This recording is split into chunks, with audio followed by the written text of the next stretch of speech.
ልቤን ክፈተው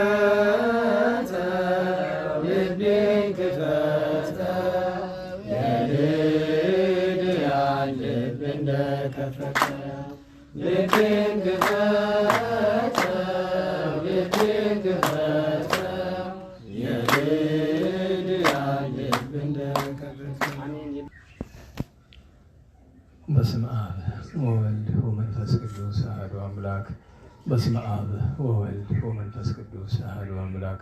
በስመ አብ ወወልድ ወመንፈስ ቅዱስ አሐዱ አምላክ አሜን። የአባቶቻችን አምላክ የቸርነት ባለቤት ቸሩ እግዚአብሔር ከዚህ ሰዓት ከዚህ ዕለት ያደረሰን ቅዱስ ስሙ የተመሰገነ ይሁን። እንዴት ዋላችሁ? ቸሩ አምላካችን መድኃኒታችን ኢየሱስ ክርስቶስ ለአምላክነቱ እንደሚገባ በድጋሚ ቅዱስ ስሙ የተመሰገነ ይሁን። እመቤታችን ቅድስት ድንግል ወላዲተ አምላክ ማርያም፣ ቅዱስ መስቀል፣ ቅድስት ቤተ ክርስቲያን፣ ወዳጆቹ ቅዱሳን ሁሉ የተመሰገኑ ይሁኑ። እንኳን አደረሳችሁ። ክርስቶስ ተንሥአ እሙታን ማሰሮ ለሰይጣን ሰላም ሆነ። በቸርነቱ በይቅርታው ፍስሐ ሰላም ተድላ ደስታ ፍቅር አንድነት ገነት መንግሥተ ሰማያት የሰጠን የአባቶቻችን አምላክ ቸሩ እግዚአብሔር የተመሰገነ ይሁን። ከንጹሐን በረከት ያሳድርብን። እንግዲህ እንደለመድነው ወይ እንዳስለመድነው ክፍል 6 ትምህርታችን የእመቤታችን ልደትን አስመለከተ አሁን እንቀጥላለን። ዋናው ርዕስ የእመቤታችን ልደት፣ መነሻችን ደግሞ ከጠቢብ ቅዱስ ሰሎሞን ወልደ ዳዊት ብእሲ ኄር ቸር ከሆነ እግዚአብሔር ካከበረው ከቅዱስ ሰሎሞን መኃልየ ኃይለ ቃል እያነሳን ነው። ዛሬ ደግሞ በመኃልየ ምዕራፍ 7 ቁጥር 1 ላይ በአማርኛው በግዕዙ ደግሞ ወደ ቁጥር 6 አካባቢ ይገኛል።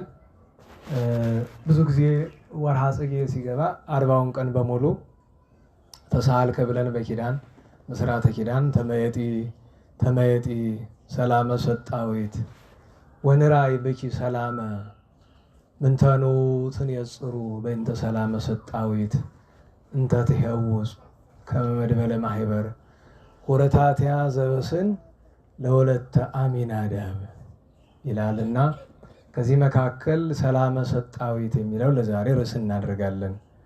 ሱላማጢስ ወይም ሰላመ ሰጣዊት። ሱላማጢስ ሲል ሰላማዊት ሲል ነው። ሰላመ ሰጣዊት ሰላምን የምትሰጥ፣ ሰላም ዘተወባ ሰላም የተሰጣት፣ ሰላምን የምትሰጥ፣ ሰላምን የምታሰጥ ተብሎ ይተረጎማል እና እሱን እንመለከታለን።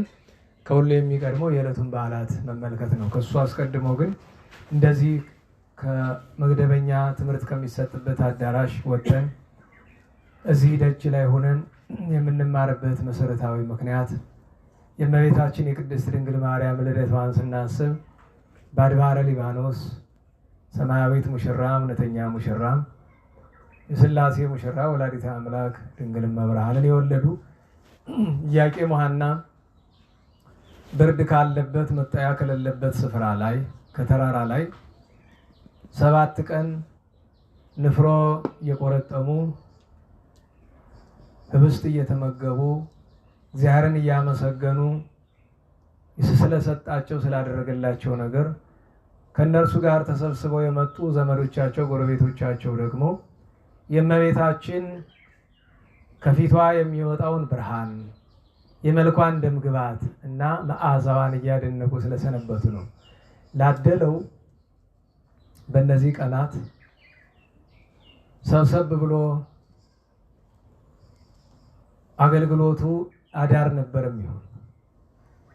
ቃለ እግዚአብሔር እየተነጋገሩ ስብሐተ እግዚአብሔር እያደረሱ የእመቤታችን ገናንነቷን፣ የልጇን ከሃሊነት፣ ቸርነት፣ ይቅርታ፣ ምሕረት እየተነጋገሩ በብርሃነ ወርህ በጨረቃ ብርሃን እግዚአብሔርን እያመሰገኑ ማደር ይገባ ነበር። ይሄ በጥንት በአባቶቻችን ዘመን የነበረ፣ አሁን ግን ያው ብዙም የለም።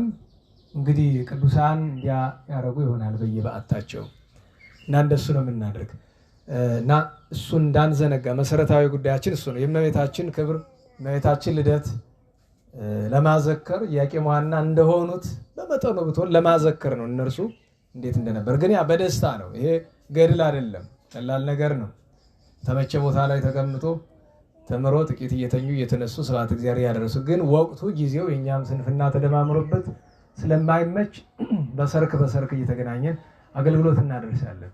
አንዳንዶቻችሁ አስመሻችሁን የሚል ነገር እንዳላችሁ፣ አንዳንድ ሰው ትንሽ ደፈር ያለ ነው።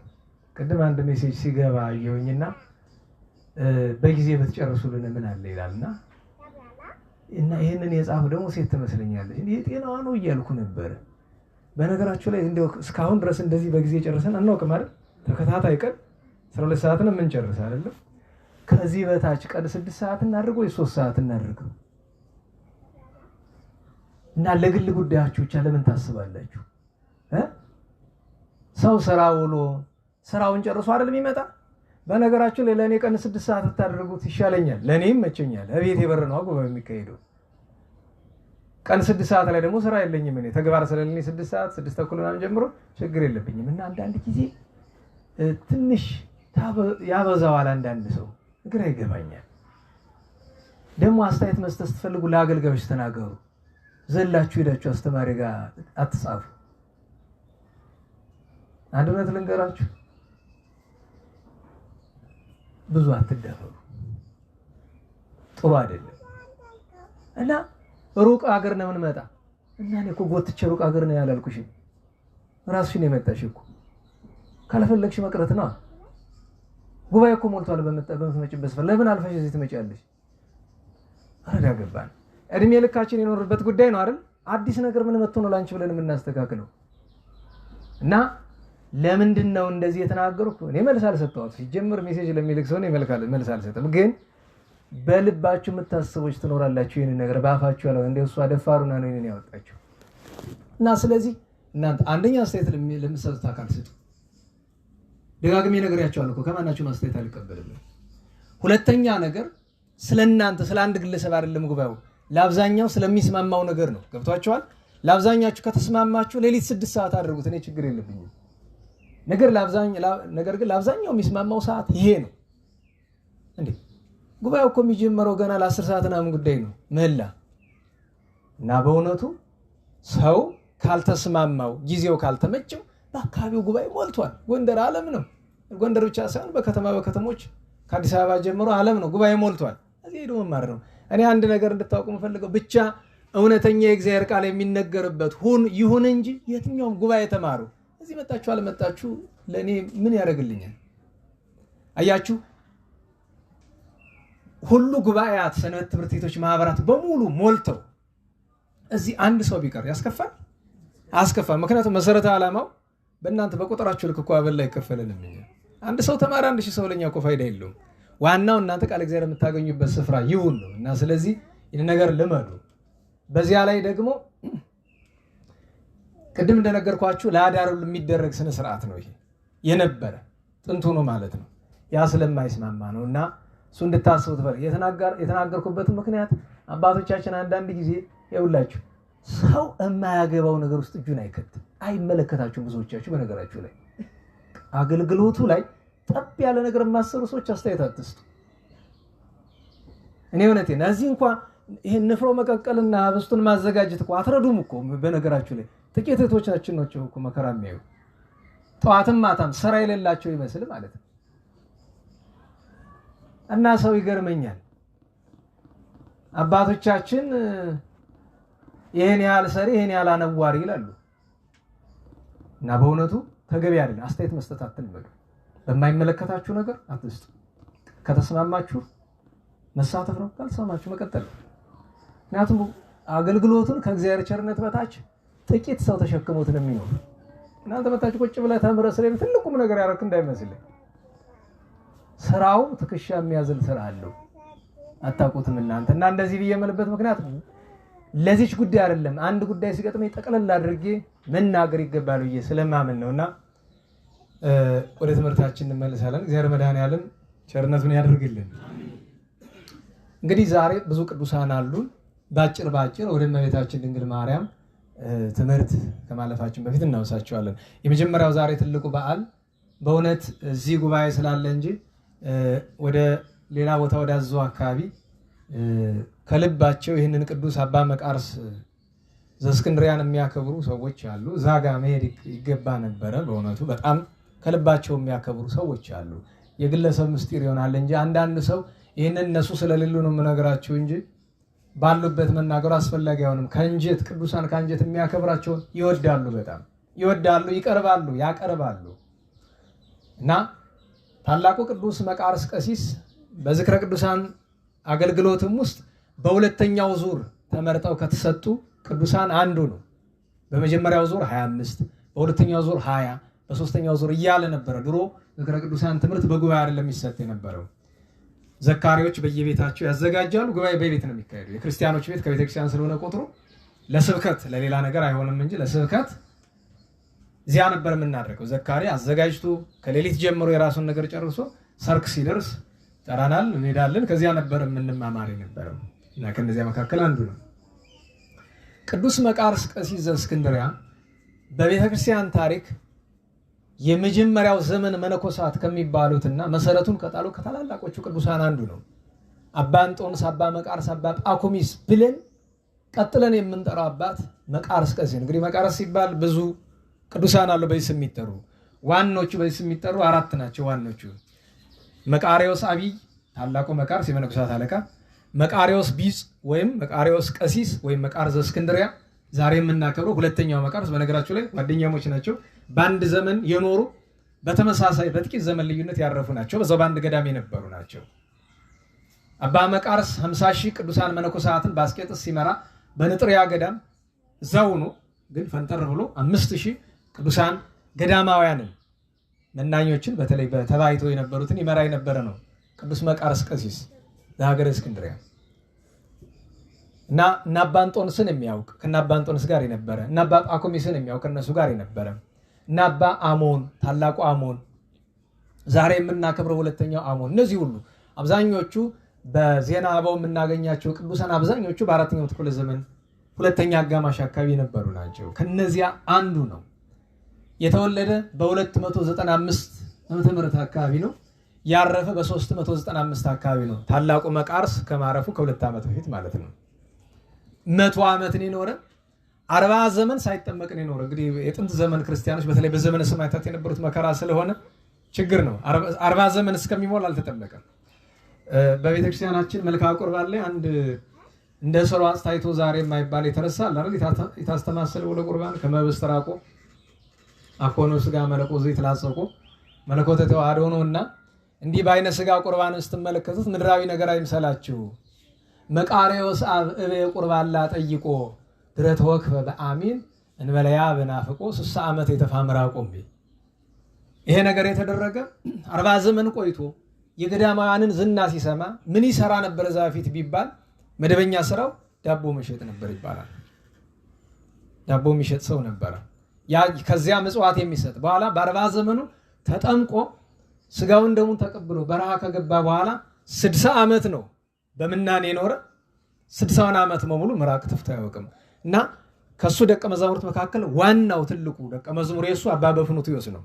የገድላት የምናሳትበት ማህበር የሰየምንለት የቅዱሳንን ገድል የባይታውያንን እየዞረ የጻፈው የሱ ተማሪ ነው።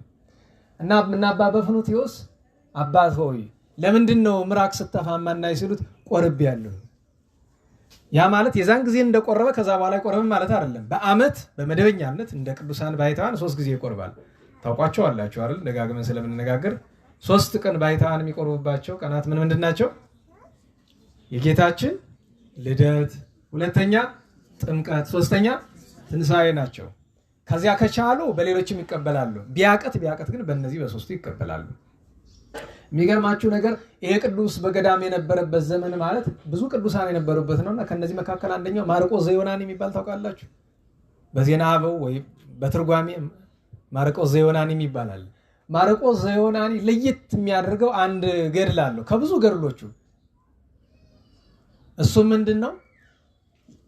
በልጅነቱ የዘመነ ዲዮቅልጥያኖስ የአላውያንን ዘመን ጥፋት ስላየ ድጋሚ እንደዚህ ያለ ነገር ቢመጣ መጽሐፍ ቅዱስ ሊጠፋ ይችላል ብሎ ስላሰበ ሙሉ መጽሐፍ ቅዱስን 81 መጽሐፍትን በቃሉ አጥንቶ እሱ ነው ጸሎቱ። 24 ሰዓት እንደዚህ ነው የሚያደርገው። እና በነገራችሁ ላይ እኮ ይገርማል። ከገድል ከቅድስና አልፎ ለሚቀጥለው ቤተክርስቲያን ወደፊት እንዲህ ያለ ችግር ቢገጥም በቃሉ ይዞ ለማስተላለፍ ማለት ነው። እንደዚህ ያደርግ የነበረ ነው እና መልአክ እግዚአብሔር ስለወደደለት አንድ ቀን አባ መቃርስ እየጸለየ ያለ ከሰማይ የእግዚአብሔር መልአክ ወርዶ ቅዱስ ሥጋው ክቡር ደሙን ሲያቀብለው አየ። በጣም እያደነቀ ዞር ሲል አንድ ጅል መነኩሴ ተመለከተ። ያ ጅል መነኩሴ ቁርባን ሊቀበል ይገባል። ስርዓት አይጠብቅ ህገወጥ የሆነ ሰው ነው፣ ግን ስሙ መነኩሴ ነው። ሲቀበል ገና ካፉ ሳይደርስ የእግዚአብሔር መልአክ ሥጋውን ደሙን ገና ካፉ ሳይገባ ተቀብሎ በዚያ ፈንታ ክሰል ሲያጎርሰው ይመለከታል። ያ መነኩሴ ግን እንደቆረበ አስቦት በአጋጣሚ የቁርባን ነገር ከተነሳ በዚያው ታሪክ ውስጥ ያለ ነገር እና ይሄ ቅዱስ በተለይ የታላቁ ቅዱስ መቃርስ ደቀ መዝሙር ነበረ። ከምንም በላይ አባ መቃርስ የሚታወቅበት መቃርስ ቀሲስ ወይ መቃርዮስ ዘእስክንድርያ የሚታወቅበት ትልቁ ገድሉ ምንድነው ከተባለ አንድ የሰማውን መልካም ስራ ሁሉ ያደርጋል። እገሌ ምግብ ሳይበላ ለዚህ ያህል ቀን ይቆያል ተብሎ የአንድ ቅዱስ ታሪክ ከሰማ ማለት ነው ቀጣይ ስራው እሱ የትኛውንም ማንኛውም ቅዱስ የሰራውን ገድል ይሰራል። ከተውሉ ለምሳሌ እሱ ከሚመገባት ቁራሽ በታች የሚመገባባት አለ ከተባለ ያችን ያክል ቁራሽ። እንቅልፍን የሚታገል አንድ አባት አለ አሉት። እንቅልፍ ለመታገል ሲሞክል ትንሽ ተቸገረ። ከዚያ ወጣና አይኑን ወደ ሰማይ አንጋጦ ዝናም ከሚወርድበት ቀን ወአየ ፀሐይ ከሚጸናበት ሌሊት ቁር ከሚወርድበት ቦታ ላይ ቆሞ 20 ቀን እንዳንጋጠጠ ቆይቷል። እንቅልፍ ሳይተኛ ማለት ነው። ከዚያ ፈቃድን ስለመታገል ሲያስብ አንድ ሰው ስራዬ ብሎ የወይን ፍሬዎችን አመጣለት። እነዛን የወይን ፍሬዎች በጣም እርቦታል። እንደገና ደግሞ ሰውነቱ ወይን መመገብ አስፈልጎታል። ወይን ያው ለጤና የሚያስፈልግበት ጊዜ ስላለ እና አሁን ለጤናና ለዚህ ምክንያት ብዬ ብመገበው ሌላ ነው የዓለም ፈቃድ መፈጸም ነው የሚሆንብኝ ብሎ ከደቀ መዛሙርቱ ከጎረቤቱ ላለው ለአንዱ ባሕታዊ እንካ ልጅ ይሄንን ተመገብ ብሎ ይሰጠዋል። ያም ቀኑን ሙሉ ሲያስብ ቆይቶ ይቅርብኝ ይልና ለዛኛው ይሰጠዋል። ያም ሲያስብ ይቆይና ለዛኛው ይሰጠዋል። ሄዶ ዞሮ ተመልሶ ከማን ደረሰ? ከአባ መቃርስ መጣና እንዲህ ያሉ ልጆች ሰጠኝ ተመስገናለ። እንዲህ ያለውን ገድል አንብበው እነማን አድርገውታል? አባ ፊልጶስ ዘደብረ ሊባኖስ ኢትዮጵያዊው ጻድቅ ሰማዕት አድርገውታል። እኔ ከዚህ ቅዱስ ሰው አስደናቂ ነገሮች መካከል አንደኛውና ትልቁ ተነሳይነቱ ነው። 2 ነገሮችን ገድሎ ያውቃል። አንድ ጊዜ ዘመሚት፣ አንድ ጊዜ ጊንጥ ማለት ነው። ከበዓቱ ተቀምጦ እያለ አንድ ዘመሚት መጣ ነክሳ ወዲህ ለካ መርዝ ያላት ነገር ናት። እየቆየ በጣም ሲያመው ዞር ቢል አያት፣ ገደላት። እንግዲህ የጉንዳን ዘር ነው ተመልከቱ፣ ሌላ ነገር የለውም። ለጊዜው ደስ አለው። ቆይቶ ሲያስበው መቃርስ ሆይ እግዚአብሔርን ፍጥረት ገደልክ። በነገራችሁ ላይ ጉዳዩ ስለ ጉንዳን አይደለም። እግዚአብሔር ጉንዳን መሞት አለመሞቱ ምክንያቱም ለምሳሌ የምንመገባቸውን በጎች እንኳን ገለን አርደን ነው አይደል? ሰውተን ነው የምንመገባቸው። ጉዳዩ ስለሱ አይደለም። እንድታውቁት የሚያስፈልገው ብዙ ጊዜ ደጋግሜ የምላችሁ ነገር አለ። በግ ስታርዱ ጸሎት አድርጎ አማትቦ ለእንስሳው ጥንቃቄ አድርጎ መሆን አለበት። ለምን? ብዙዎቹ እንዲያውም ሰሞኑን አንድ እንዲያው ብዙ ብቻ በእኔ መንገድ የምለው ሰው በእኔ መንገድ ብላችሁ ምን ሄድበት መንገድ አለ በክርስትና ውስጥ ነው። መቼም እንደዛ አይደለም ብዬ የማስበው ሰው ነው፣ ግን የተናገረው ንግግር ትኩረቴን ሳበው። ብዙ መጻሕፍት ስላሉ ታውቁት ይሆናል። ሰውየው ያህላ ያለው አይደለም ሌላ ነው፣ ወዲህ ያለ ሰው መጽሐፍ ብዬ ስለ ወደ ላይ እንዳትሄዱ ብዬ ነው። እና ምን አለ የዚህ የስነ እጽዋት ምናምን እንትን ነው ባለሙያ ነው። እና ሰዎች አረመኔነትን የምንማረው መጀመሪያ እጽዋትን በመጨፍጨፍ ነው። ቀጥሎ ወደ እንስሳት፣ ቀጥሎ እሱ ምንድነው ያለ እጽዋት ሲያልቁ ወደ እንስሳት ሲያልቁ ያ የመግደል ሱሳችን ወደ ሰው ይወስደናል። እጽዋትን መቁረጥ በጣም ነውር ነው በነገራችሁ ላይ። ያለ ምክንያት ደግሞ ሰው ያለ ምክንያት ደግሞ የሚገርማችሁ ነገር ከወይራው ሰው መፋቂያ ፈልጌ ለጥርሱ ይላል። ገና ልቡ ያልተፋቀ ጥርሱን ሊፍቅ ማለት ነው። ለመፋቂያችን ታክላት አረ የምታስፈልገው ትልቁን ቅርንጫፍ ይዘነጥፈዋል። ያችን ታክለ ይቆርጥና ሌላውን ይጥላል። አስባችሁታል? ትልቅ ድንቁርና እኮ ነው። እንደ መንፈሳዊ እጽዋቱ ምን እንደሆኑ ሳይረዳ እንደ ስጋዊ እንኳን ማለት ነው። እንደ ስጋዊ መቼስ ሳይንሱ ስንት ነገር ይላል ስለ እጽዋት። እሱን መረዳት ያስፈልጋል፣ ማስተዋል ያስፈልጋል በእውነቱ። እግረ መንገዱን ደግሞ እንዲያው ትዝ ካለኝ ዘንድ ለነገሩ ልተወውኛው። ደህና ዋላችሁ?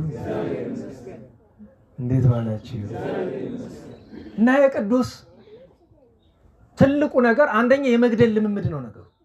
ልብ በሉ፣ የመግደል ልምምድ ነው። አባ ዳንኤል ዘገዳመ ሲያት አሁን በ8 የምናከብረውን ታውቁታላችሁ አይደል?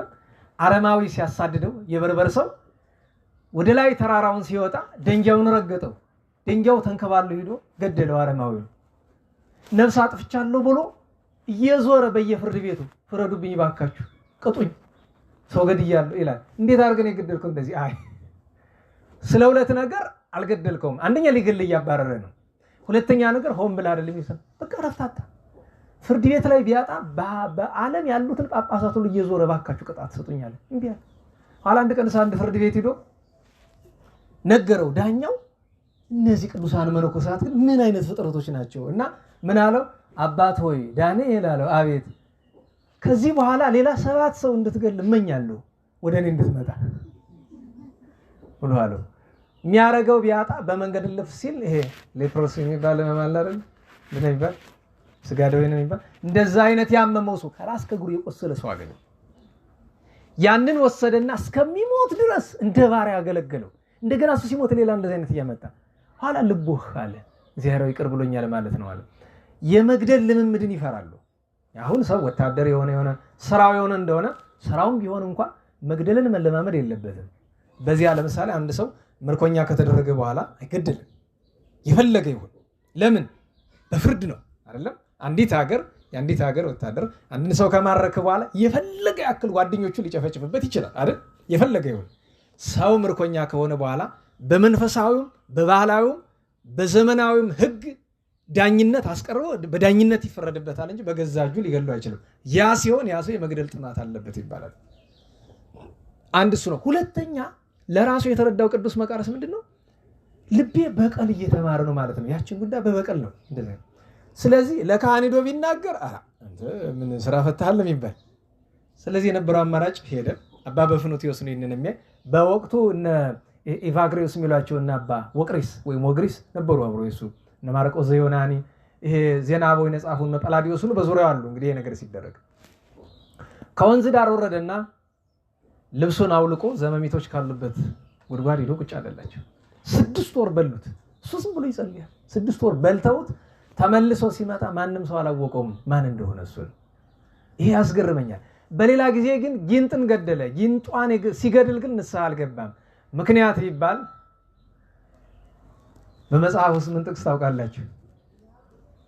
በቅዱስ ማርቆስ ወንጌል ምዕራፍ 16 ላይ ጌታችን ከማረጉ በፊት ለሐዋርያት ስልጣን ሲሰጣቸው ምን ብሏቸዋል? ገብቷችሁ ከሆነ በዛ ምክንያት ለሱ ግን ንስሐ አልገባም። ለምን? ንስሐ እንዲገባ ፈቃድ እግዚአብሔር አልነበረም። ሌላ የሚያስገርመኝ ጥንቃቄው በጣም ድውያን ሲመጡበት ይጨነቃል። የሚገርማችሁ አንድ ጊዜ አንድ የታመመ ቄስ መጣ። ካህን የታመመ ስላችሁ መቆም አይችልም። ይሄ ነቀርሳ የሚባለው ማለት በዚህ ዘመን ካንሰር እናንተ የሚባለው ራሱን ጠቅላላ ማለት ነው በልቶታል ሲባል ዝም ብሎ የውስጥ ለውስጥ መብላት አይደለም፣ ፊዚካሊ በውጭ በልቶታል። እና ሲያዩት የተወሰነው ራሱ ክፍልም የለም እና በሞትና በት መካከል ያጣጥራል። ከበሩ ወድቆ እባክህ እያለው ዳባ መቃርስ ይጮሃል። አይከፍትለትም፣ ዝም ይስማል። ኋላ ቅዱሳን አባቶች በዙሪያ የነበሩት መጡና አባታችንም አባ መቃርስ እባክህ ውጣና ቸርነት አድርግለት እባክህ ብለው አሉት። አይሆንም አላቸው። ለምን ሲባል ከእግዚአብሔር ዘንድ የተሰጠው ቅጣት ነው፣ እኔ ላነሳለት ፍላጎት የለኝም። ምን ቢያረግ አሉት። ለእናንተ ምን እሰውራችኋለሁ? በእግዚአብሔር በቅዱስ ቁርባኑና በመሰዊያው ላይ በድሏል። ታውቃላችሁ የባለተ ጾም ታሪክ ውስጥ ያለው ያቺ ነፍስ ያለች አይደለም? አስቡት። በቃ ከባድ። ኋላ ተባብረው ለመኑት። ከዛ በኋላ ቀረብ አለና ኃጢአትን ታምናለህ አለው። አዎ አምናለሁ። አዎ በድያለሁኝ። ድጋሚ ወደ ክህነት አገልግሎት አትመለስም? አዎ አልመለስም፣ ብቻ አድነኝ እንጂ። የሚገርማችሁ አንስተውለት እጁን ጭኖ ሲጸልይለት ያ የጎደለው አካሉ መልሶ እንደነበረ ሆነ። ይሄ ከተአምራቱ ለየት ያለ ተአምራት እንደዚህ አድርጎ መልሶ ልኮታል። አንድ ጊዜ ወደ አይምሮ እንደሚል ሐሳብ መጣ። በጣም ብዙ ተአምራት ከማድረጉ የተነሳ ወደ ሮማ ሀገር ሂድ፣ በዚያ ብዙ የታመሙ ሰዎች ስላሉ ሂድና አድናቸው የሚል ሐሳብ መጣ ባይምሮ። አሁን አስቡት፣ ማድረግ የምትችሉበት ችሎታ ካላችሁ እንዲህ ሲል ይሄማ ድሆችን አድን የሚለኝ የታመሙትን አድን የሚለኝ መንፈስ ቅዱስ ነው ትላላችሁ አይደል? ታገለ፣ ራሱን ወቀሰ ደጋግሞ፣ እምቢ አለው። ስለዚህ ምን አደረገ? ትልቅ ኬሻ አመጣ። በዛ ኬሻ አሸዋ ሞላ፣ ተሸክሞት በየበራው ይዞራል። እና አባቶች ያገኝ ምን ሆነ ነው ሲሉት ተውኝ፣ ዝም ብሎ አልፎ መሄድ መዞር። ከዛ ወደቀ። እና በኋላ ደቀ መዛሙርቱ አባታችን ለምንድን ነው እንዲያደርግ ሲሉት በቃ ሰውነቴ ሌላ ነገር እንዲያስብ ልፈቅድለት አይገባኝ። በቃ ይሄንን ያሰበ እረፍት ቢሰማው ነው ሰውነቴ። በቃ ሐሳቡን ለመግታት ሲል ነው እንደዚህ ያደረገ። እንደዚህ አድርጎ ወደ ሮም ሳይሄድ ቀርቷል። አንድ ጊዜ በርግጥ ወደ መጨረሻ ያወጡ ቅስጥንጥንያ አካባቢ ወስደውት ነበረ። እሱ ግን ፈቃድ እግዚአብሔር ነው ሆኖለት ነው የሄደው። እና የቅዱስ ብዙ ተአምራት ብዙ ስራ አለው። ሁልጊዜ የዚያችን ጅብ ነገር ለአባ በፍኑትዮስ ሲነግሩ የዚያችን ጅብ ነገር አደንቃለሁ ይለዋል። አንዴ ጅብ በጎዳና ሲያልፍ ልብሱን ይዛ ትጎትተዋለች እና ተከትሏት ይሄዳል። 3 አይናቸው የታወሩ ልጆቿን ገላግልቷን አውጥታ ታሳያቸዋለች። እና ልባም ስለሆነች አደነቀ። ለማድረግ እንደሚችል ተረድታ ነው።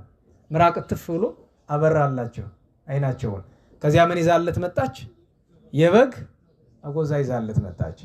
ኋላ የማ መልአከ እግዚአብሔር ምን አለው? እዚያ ፊት አፈር ላይ ነበር የሚተኛና ተኛበት አለው። እዚያ በኋላ እስከሚያርፍ ድረስ እዚያች አጎዛ ላይ ይተኛ ነበር። እና ይሄ ቅዱስ አባታችን ብዙ ገድል ብዙ ተአምራት ያለው ነው። ባይሆን ሰዓት ስለሚሄድብን ከዚህ በላይ ስለዚህ ቅዱስ አባት መነጋገሩ ደስ ይል ነበረ፣ ግን ደግሞ የማይሆን ነው ለሁሉም። አንዲት ምናልባት በገዳም አባ ጳኩሚስ በሺህ የሚቆጠሩ መነኮሳት በስሩ ነበሩና አብይ ጾምን በሳምንትም በ3 ቀንም በምንም ምግብ የሚመገቡ መነኮሳት አሉና ስለዚህ ይታበያል። ይህንን ነገር መንፈስ ቅዱስ ሊያርማቸው ስለፈለገ ወደ እነሱ ማንን ይልካል? አባ መቃርስን ይልካል። አባ መቃርስ ሄዶ ግን እኔ መቃርስ ነኝ ብሎ አልገባም። ሄዶ እባካችሁ አስጠጉኝ ይላቸዋል። ምን ፈልገ? ልመንኩስ በእናንተ ዘንድ። አባ ጳኩሚስ ይመጣና ልጄ ሆይ አትችለውም የዚህን ገዳም ኖሮ ለምን ሲሉ አይ ጾሙ ከባድ ነው። ስርዓተ ጳኩሚስ ይዘን ጊዜ ነበር አይደለም? ከባድ ነው። አባቴ ፈትነኝ። ጾም ትችላለህ? 3 ቀን 7 ቀን አለው። ፈትነኝ አለው። ከዚያ በዓት ሰጡትና ይሄ የሚታታው ሰሌን ሰጡት። እሱን ከቆመ አያርፍ፣ ከዘረጋ አያጥፍ፣ ውሃ ይጠጣ፣ ምግብ አይበላ። አብይ ጾም እንደቆመ ዘለቀው። መነኮሳቱ መጀመሪያ አድናቆት፣ ኋላ ግን ብስጭት ገባባቸው። ወደ አባ ጳኩሚስ ሄደው ወይኛ ወይ እሱን ምረጥ አስወጣልን አሉ። ለምን? የሚበልጥ ሲመጣ። ኋላ ግን ልጆቼ ምን ሆናችሁ አላችሁ። እየው እስኪ ስጋ እኮ የለውም፣ አይበላ፣ አይጠጣ፣ አይተኛ፣ አይቀመጥ። ቆይ እስኪ እግዚአብሔርን ልጠይቅ ብሎ ገባ አባ ጳኩሚስ። የእግዚአብሔር መልአክ መጥቶ ማን ነው ጌታዬ? ይሄ ሰው ማን ነው አለ። የእስክንድርያው መቃርዮስ እኮ እሱ ነው አለው። ነዋ እሱ ነው እንጂ ሌላ ማን እንዲያደርግ ይችላል? ሄዶ እጅ ነሱት። ከዚያ መነኮሳቱን አባ ጳኩሚስ ምን አላቸው? ልጆቼ ይህንን ቅዱስ ወደ እናንተ የላከው እግዚአብሔር ወደኛ የላከው ትምህርት እንድንወስድ ነው ብሎ ሁሉም ወድቀው ይቅርታ ጠይቀውታል። አባ መቃርስ ተመልሶ ሊሄድ ሲል ጎርጎሪዎስ የሚባል ቅዱስ ሰው እዚያ አባ ጳኩሚስ ገዳም ነበርና አባ ጳኩሚስ ጠርቶ ልጅ የጎርጎሪዎስ አቤት ሂድ ከመቃርስ ጋር ከዚህ በኋላ እዚህ ምንም ስራ የለም ሂድ አለው። ጎርጎሪዎስ መነኮስ የሚባል አታውቁም? በቤተክርስቲያን መስከረም 23 ላይ እንደዛ አካባቢ ስንክሳር ላይ ታሪኩ አለ። መነኮስ ጎርጎሪዎስ ዘላይ ላይ ገጽ የሚባል አዲስ አበባ እንኳን ቤተክርስቲያን አለው። በነገራችሁ ላይ ብዙ አያውቀውም በዚህ ዘመን፣ ግን እዚህ አካባቢ ያሉ ሰዎች ግን ያከብሩታል። በእውነቱ ታላቅ ቅዱስ ነው። እሱንም ተከትሎ ይሏልና እንዲህ ያለ ገድል ማለት ደግሞ አንድ ጊዜ ከቆመ ሳርፍ ከዘረጋ ሰዓት ሲጸልይ አይኑር ግባ አይልምና መንበረ ጸባዖትን እያየ ጸሎቱ ለጻድቅ ማፍ እስከ እዝን ይባላል አይደል? ጻድቅ ጸሎቱ ከአፍ እስከ ጆሮ ይባላል። ከአፍ እስከ ጆሮ ማለት ከሱ አፍ እስከ ሱ ጆሮ አይደለም። ከሱ አፍ እስከ ማን ጆሮ ነው? እንዴት ዋላችሁ? እስከ ማን ጆሮ ነው? እስከ እግዚአብሔር ጆሮ ነው። አንድም እስከ ሱ ጆሮ ነው። ለምን? የሱ የሚጸልዩ ጸሎት ቅድመ እግዚአብሔር ደርሶ መልሱን ሲያመጣለት ማለት ነው። እስከዚያ ድረስ እንደዚያ ነው። እና በገዳማ አስቄጥስና በንጥሪያ ስፍራ የነበሩ አጋንንት በሙሉ ማሉ መጮ ዝም ብሎ እና ምን ሆናችሁ ሲሏቸው እቺ ገድል ከሁሉ ትበልጣለች አቃጠለችና ነው ይባላል። እና ይሄ ቅዱስ ሰው ታላቅ ሰው ገናና ሰው በገድሉ የተደነቀ በጣም ብዙ ደግነት የተገኘበት ሰው ነውና እግዚአብሔር በረከቱን ያሳድርብን። ሌላኛው ዛሬ በቤተክርስቲያን ታሪክ በዛው በተመሳሳይ ዘመን የነበረ አባታችን ቅዱስ አሞን አለ። ስንክሳር የሚነግረን አንድ ነገር አለ አይደለም? የለም? ረዝም እያሉ እንዴት ዋላችሁ? አንድ ሳይሆን ብዙ ነገርም ይነግረናል። አባ አሞንን ግን ይገርመኛል፣ ስም ብቻ ይነግረናል። አባ አሞን ጻድቅ ዘአቤ ሲመተ ጵጵስና እንዘ ይብል ይሄይሰኒ ለማጥረኩ ገብረ ምንኩስና ይበልጥብኛል ጵጵስና አልፈልግም ያለ ይሄ ቅዱስ ሰው ታሪኩ ሰፊ ነው እንድታውቁት። በተለይ ጉባኤ ቤት ለምትማሩ ሰዎች አሞኒዮስ እና አውሳቢዮስ ሲል አሞኒዮስ ማለት እሱ ነው። አሞን ማለት እሱ ነው። ሊቅ ሞልቶ የተረፈለት ሊቅ። መጽሐፍ ቅዱስን መጀመሪያ ሙሉን በቃሉ አጠን ነው። በዛ ዘመን እንዳሁኑ እንዳይመስልህ ሙሉን በቃሉ አጠን ነው። ቀጥሎ ከአውሳቢዮስ ጋር ምን አወጡለት? ምዕራፍና ቁጥር አወጡለት። ምዕራፍና ቁጥር ያወጡለት ለምንድን ነው? መናፍቃን እየጨመሩ እየቀነሱ እያስቸገሩ። ከዚያ ምን አደረጉ? ምዕራፍና ቁጥር ካወጡ በኋላ መጽሐፍ ቅዱስ ውስጥ ያሉትን በተለይ የወንጌልን እያንዳንዷን ቃል ቆጠሯት በቁጥር። የማቴዎስ ወንጌል ምዕራፍ 1 ይሄን ያህል ቃላት፣ ምዕራፍ 2 ይሄን ያህል ቃላት ተብሎ በኋላስ በመጨረሻው ምን አደረጉ ይባላል? በሆሄ ሁሉ ቆጠሩት ይባላል። ለወንጌል ያላቸው ፍቅር ያስገርመኛል። እኛ ለማንበብ አንብቡ አልተባላችሁም? አነበባችሁ? እንደ ቅጣትም ሆኖ አነበባችሁ? አይዝም ማለት አነበባችሁ? ጥቂት ምዕራፍ አንብቡ እያችሁ ብዙዎቻችሁ ሳታነቡ ቀርታችሁ ምን ነበረ ቅጣቱ? ሙሉውን 4 ወንጌል አንብቡ ነው አይደል? አነበባችሁ? እያነበባችሁን እየሞከራችሁ ነው። ተው ግድ የላችሁም፣ ትጎዳላችሁ። አሁን ይሄም ስለ ቅዱሳን ገድል እየተነጋገርን ነገ ስለሚመጣው ሰማዕትነት ፍንጭ እየሰጠና አሁን ወንጌል ገልጦ ማንበብን እንዲያው ከባድ ነገር አደረጋችሁት። ተው ግድ የላችሁ፣ ተው በኋላ ይቆጫል ይላል ያገሬ ሰው። እንድናስተውለው ይገባል። እንደዚህ አድርጓል። ይሄ ቅዱስ ግን ሊቅነቱን፣ ጻድቅነቱን፣ ምግባሩን አይተው ልክ ቅዱስ አትናቴዎስ ስሙ ሲጠራለ ደስ ይላል። ካንተ ቀድሞ ግን እኛ ነው ደስ የሚለን። ቅዱስ አትናቴዎስን ቅዱስ ለእስክንድሮስ ሲያርፍ ሰው ነው ተሰበሰበበት። ከኔ ቀጥላችሁ አትናቴዎስን እንድትሾሙት ሲል ራሱ ቅዱስ አትናቴዎስ ሰለ ቅዱስ ለእስክንድሮስን አልቅሶ ከቀበረ በኋላ አልዋለም አላደረም፣ ጠፋ። በዛ ዘመን መጥፋት አልተለመደም። ጠፋ። ቢያደርጉት ቢሰሩት እና ምን ይል ነበር? አንድ ተራራ ውስጥ ተደብቆ ጌታዬ አሁን እኔ እንዲህ ያለ ቅዱስ ወንበር ላይ ምን እሰራለሁ? እኔ እዚያ መቀመጥ ለዚያ ወንበር ከውርደት ይቆጠራል እያለ እንግዲህ ትትናው ነው። በስንት ጭንቅ ፍለጋ አግኝተው ታስሮ ነው የተሾመ። የምታውቁት ዛሬን አያድርገውና ብያለሁ ግን አልልም ብያለሁ አልልም። ዘይቤ ታውቃላችሁ? አያው የሚባል ዘይቤ አያው የሚባል ዘይቤ አለ አይደል? አይና አዎ አንድ ላይ ተቀላቅለው ማለት ነው። የሚሆኑ የማይመገጣጠሙ ነገሮች አንድ ላይ ሲሆኑ አያው ዘይቤ ተናገርክ። ብያለሁ አላልኩም ካለ ማብራሪያ ይፈልጋል። አነጋገሩ ስህተት የለውም ግን ማብራሪያ ይፈልጋል። አያው ይባላል። አይ አዎ፣ አይ ኔጌቲቭ ነው አይደል? አሉታዊ ነው። አዎ ፖዚቲቭ ነው አይደል? አዎንታዊ ነው። እንደዚያ ነው። እና ይሄ ቅዱስ ዝናውን ሰምቶ ቅዱስ ጢሞቴዎስ ቅዱስ አትናቴዎስ እንዳረፈ ማን ይሾማል? ቅዱስ ጴጥሮስ። ከቅዱስ ጴጥሮስ በኋላ ቅዱስ ጢሞቴዎስ ተሾመ።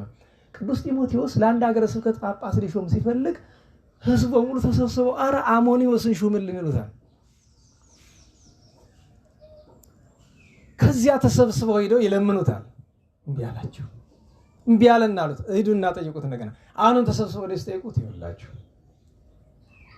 እምቢ ካላችሁ ብሎ እያዩት ምላጭ አውጥቶ የግራ ጆሮውን ቆርጦ ፊታቸው ላይ ጣሉ። ለምን? ያው በኦሪቱ አካሉ እንደዚህ የጎደለ ሰው ለክህነት አይሆንም አይደለም። ሄዱና አይ አልተሳካልንም አሉት። ቅዱስ ጢሞቴዎስ ምን ነው ጆሮውን ቆረጠ እኮ እምቢ ብሎ አሉት። እንኳን ጆሮ የፈለገውን ይቆረጥ አምጡልኝ፣ እንዲህ ያለውንማ ያስፈልጋል ብሎ አላቸው። ተመልሰው ሲሄዱ ምላሱን አውጥቶ ምላጭ ይዞ ጠበቃቸው። ከዛ ሄደው ለቅዱስ ጢሞቴዎስ አይ ተውት በቃ እስከዚህ ድረስ። ይሄን ያክል ነው የሹመት ጥላቻቸው መንፈስ ቅዱስ እንዳደረባቸው በዚህ ታውቃለህ። ይሄ ታላቁ ቅዱስ አሞን ማዕረጉን ወጥቀረ ቅዱሳን ሲጠሩ አትናቴዎስ ሐዋርያዊ፣ ጢሞቴዎስ ዛልቦ ጥሪት እንደዚህ የተባለ የሚጠራው አይደለም። መቃርስ ማይቶተ ገድል ዘገዳም ርዕሰ መነኮሳት እንደዚያ። ይህ አባት ምን ይባላል? ዘአበየ ሲመተ ጵጵስና፣ ጵጵስናን እምቢ ያለው አባት እየተባለ እግዚአብሔር በረከቱን ያሳድርብን። አባ ይስሐቅ ትናንት በስንክሳር ሲነበብ የሰማችሁት አባት ነው። ወደ ሰማዕትነት የእግዚአብሔር መልአክ እረኝነት የወሰደው ዛሬ የምናከብረውን ደናሲዮስ ወይም ዳናሲዮስን የማረከው እሱ ነው። ዳናሲዮስ ይልና ዘፈጸመ ገድሎ በአፈ መጥዋዕት ይላል አይደል? እሱን እንዲያሰቃይ የተሰጠ ወታደር አይነ ስውር ሲያበራ አይቶት በአምላኩ አምኖ ተሰውቷል። ቅዱስ ይስሐቅም ብዙ መከራ ተቀብሎ አብሮ ተሰውቷል። ቅዱስ በንደላኦን ከቅዱስ የስድሮስ ጋር በ19 ታሪኩ የሚተረክለት ነው። በንደላኦን የቅዱስ የስድሮስ አባት ነው፣ ሰማዕት ነው። ዛሬ በቤተክርስቲያናችን ታሪክ ከአገረ አምሃራ ዛሬ ወሎ ከሚባለው ከተነሱ ቅዱሳን መካከል አቡነ ጴጥሮስ ኢትዮጵያዊ ጻድቅ ዓመታዊ ዕረፍት በዓላቸው ነው። ሌሎችም በዓላት አሉ። ከሴት ቅዱሳት አንስት በ15ኛው ክፍለ ዘመን በአፄ ይስሐቅና በአፄ ዘርዓ ያዕቆብ ስንኳ ሴት ወንድ ሊሸከመው የማይችለውን ገድል የተጋደለች ከሀገረ ወረብ የተገኘች ብዙ ገዳማትን የጎበኘች በደብረ ሊባኖስ በአባ ዮሐንስ ከማጅ መንኩሳ ጽኑ ገድል አድርጋ ድንቅ ድንቅ ታምራትን ያደረገች በደብረ ሊባኖስ ታሪክ ካሉ ቅዱሳት አንስት ታላቋ ገናናዋ ቅድስት እናታችን ሰሎሜ ናት። ስንክሳር ራሱ አድናቆቱ ይገርመኛል። አይረፈት ባይልተንስ ይላል። የንጽህናዋ ባለቤት የንጽህናዋ ባለጠጋ ወቅድስና የቅድስናዋ ባለጠጋ አልና ድንግልት አለ። አግብታ ነበርኩ ግድ ብሎ አጋቧት። ጌታዬ አለች። ያ እሷን እቀርባለሁ ያለ አገረ ገዢ መልአክ እግዚአብሔር ወርዶ አካሉን ቀሰፉ። ድው የሆነ እሱ ሀገር እንዳይቀርብ ደግሞ አቀሳሰፉ ሌላ አካሉን አይደለም ያው እንዳይቀርብ የሚሆንበትን ነው። እና እንደዚህ አድርጎ ኋላ ከዚያ ጠፍታ ወጣ ድንግልት አለ። ቀጥሎ ተሐራሚት አለ። ተሐራሚት ምን ማለት ነው? ህርመት ምንድነው? ተሐርሞ ምንድነው? መከልከል ነው አይደል? ከዚህ ዓለም ፈቃድ በሙሉ የተከለከለች ከብዙ ተአምራቷ ይልቅ ትልቁ ተአምር ምንድነው ካላችሁ የምታድር መሶብ ውስጥ ነበር ይባላል። ከዚያን ያክል ስጋ የሚባል አልቀራለትም። መሶብ ውስጥ ያሳድሯት ነበር እዚያ ውስጥ። እና ደብረ ሊባኖስ ሲሄድ ከምመኛቸው ነገሮች መካከል አንደኛው የእሷን መቃብር ማወቅ ነበረ። ግን ማን ሊያሳይ ወዲህ ይታወቁ ስንት መከራ አሳልፏል ገዳሙ። ሌላኛዋ ዛሬ ከሀገረ ስና በአርያኖስ እጅ ሰማዕትነት ከተቀበሉ ቅዱሳን ቅድስት ዳላጂ ወይም ዲላጊ ናት። ሰዓቱ ሄደ ይሁን ዲላጊ ናት። 4 ልጆቿን ሶርስ፣ ህርማን፣ ያኖፋ ወይም አያፋ ይላል አይደለም። አራተኛዋን ስንክሳር ዘሎታል። ማናት? ስንጣንያ። የት ይገኛል ብትሉ እዚሁ ስንክሳር አለላችሁ። ወዲያ የሐምሌ 19ን ስንክሳር ስትመለከቱ የአራተኛውን እዚህ በህትመት ተዘሎ ነው። እና እንዴት ዋላችሁ? እንዴት ዋላችሁ?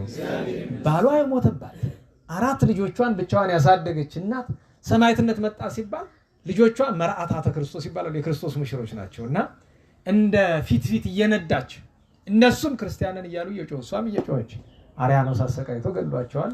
በኋላ ግን እሱ ማምኖ ሰማዕትነት ተቀብሏል። እንግዲህ ሁሉንም በረከት ያሳድርብን። ትምህርታችን ርዕስ ምንድን ነው? ሰላመ ሰጣዊት፣ ሰላምን የምትሰጥ። ግን ከማንሻው ጀምሮ እንመለከት። የሥርዓተ ኪዳንን ነገር እናነሳለን። እናንተን አንወቅስም፣ በግል ተወያይተናል። ደስ ስለማይ ሊቀ ዲያቆን ናቸው። ሊቀ ዲያቆን ማን ነው? እናንተ ደብር ነው? በዙር ነው? በተራ ሹመት በተርታ ስጋ በገበታ ነው? በምርጫ እንደዚህ እንደ ዘመናዊ ዲሞክራሲ ተብሎ እኔ እኮ ያስገርመኛል። በነገራችሁ ላይ የቤተክርስቲያን አስተዳደር ምርጫ በእጅ ብልጫ።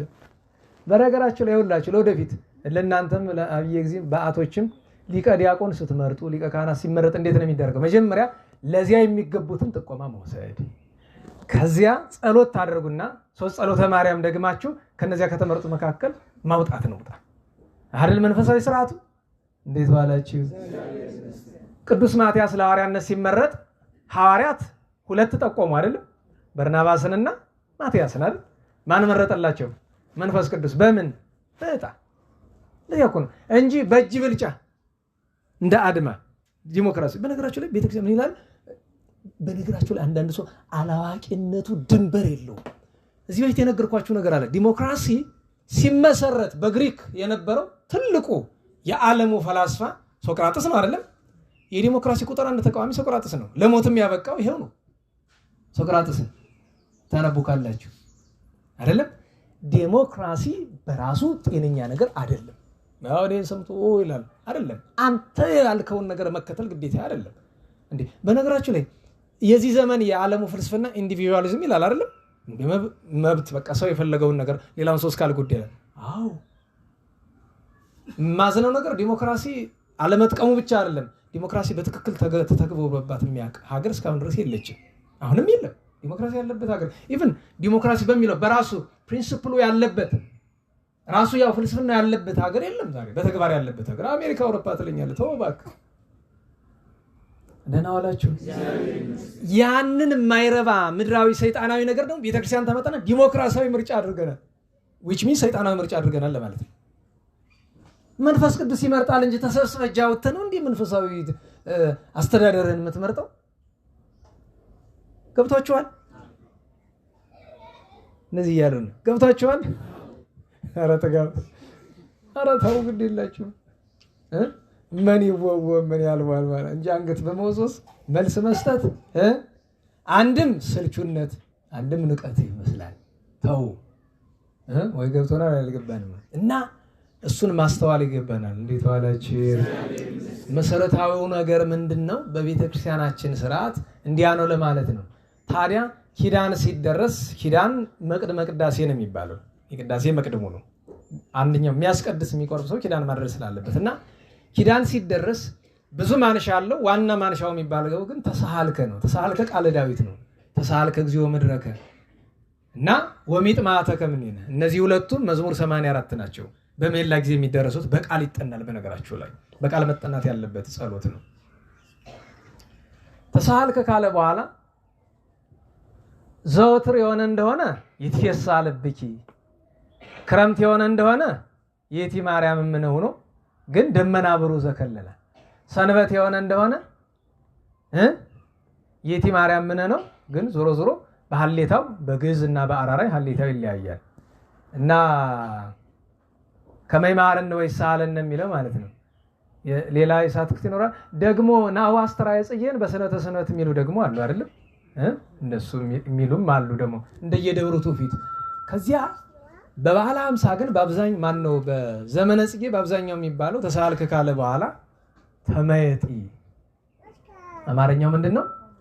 ተመለሺ ይደግመዋል። ደጊመ ቃል ለዕብራውያን መንፈሳዊ ልማድ ስለሆነ አብርሃም አብርሃም፣ አላዛር አላዛር፣ ማረታ ማረታ ይላል። አንድም በነፍስ በስጋ በምድር በሰማይ ጌትነቱን ሲገልጥ፣ ለሰው ከሆነ ደግሞ መልሶ መላልሶ መለመን የተገዥነት መገለጫ ስለሆነ ተመየጢ ተመየጢ ተመለሽ ተመለሽ ይላል።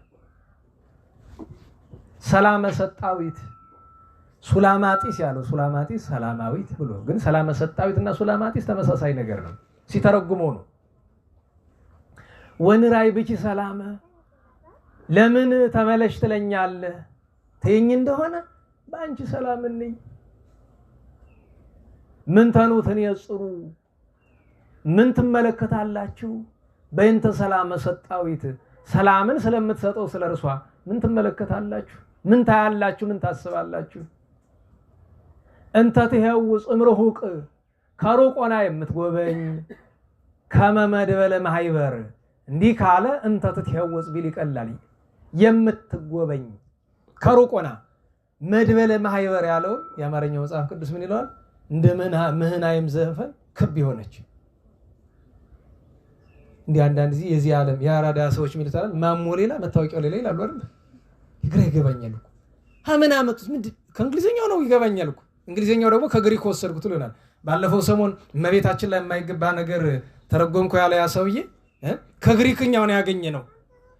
ግሪክኛ ለኛ ጣዖታችን ነው እንዴ? እንዴት ዋላችሁ? እኛ እኮ ግሪክኛ ጣዖታችን አይደለም። እኛ እኮ የምናመልክ ግሪክኛ አይደለም፣ ከግሪክኛ አይደለም ከዕብራይስጡም የተሻለ ቋንቋ አለን የሚታመን ጥንታዊ እስካሁን ድረስ ሌሎች አብያተ ክርስቲያናት የጣሏቸውን የያዘ የተሸከመ ምስጢር የተሸከመ ቋንቋ እግዚአብሔር የሚለውን ቃል የሚወክል ዓለም ላይ ቃል ታውቃላችሁ? እንዴት ዋላችሁ? ጎድ የሚለው ቃል እግዚአብሔር የሚለውን ይተካል። ያህዌ የሚሉት የዕብራይስጥኛ ቃል ያህዌ አይደለም። ነገሩ ለመናገር ስለሚከብድ ነው ያህዌ የሚባል እንጂ ቃሉ ያህዌ አይደለም። እሱ በነገራቸው ላይ ለእግዚአብሔር ቅዱስ ሙሴ እግዚአብሔርን ስም ማን ነው ብሎ ሲጠይቀው ማን ብሎ ነው የመለሰለት? ሁለት ቃል ነው አይደል? መጀመሪያ እኔ ነኝ ነው ያለው። አነውት በቃ እግዚአብሔር ማን ነው ሲባል እኔ ነኝ ነው የሚል እግዚአብሔር። ምክንያቱም እኔ ነኝ ማለት መብት ያለው እግዚአብሔር ብቻ ነው። ምክንያቱም የሌሎቻችን ሁሉ ማንነት በእርሱ ቸርነት የተገኘ ነው። የእርሱ ማንነት ግን የራሱ ነው። እኔ ነኝ። ቀጥሎ ግን ምን አለው? ዘሃሎ ወይ ሄሉ ያለና የሚኖረው እግዚአብሔር የሚለውን ቃል በትክክል መተርጎም ቃል በቃል ወደ የትኛውም ቋንቋ ከባድ ነው። በተለይ በግዕዝ በነገራቸው ላይ እኔ የግዕዝን ተሸካሚነት የምታውቁት አንዳንድ ሊተረጉማቸው የሚከብዱ ነገሮች በግዕዝ ሲሆኑ ግን አያስቸግሩም። እንዴት ዋላችሁ? አያስቸግሩም። በግዕዝ ሲጠቀሱ አንዳንድ ነገሮችን ወደ አማርኛ ማንተረጉማቸው አሉ። ወደ የትኛውም ቋንቋ ለጆሮ ይቀፋል ወደ ሌላ ቋንቋ ሲተረጉም፣ በግዕዙ ግን ምስጢሩን ይዞት ይቆማል። ለዚያ ነው እኮ ለምሳሌ በስመ አብ ወወልድ ወመንፈስ ቅዱስ አሐዱ አምላክ ሲባል የኛ ሰው ሲተረጉም ምንድነው የሚለው? አንድ አምላክ በሚሆን ይላል። መቼ አለ ግዕዙ እንደሱ? በስመ አብ ምንድነው አማርኛው?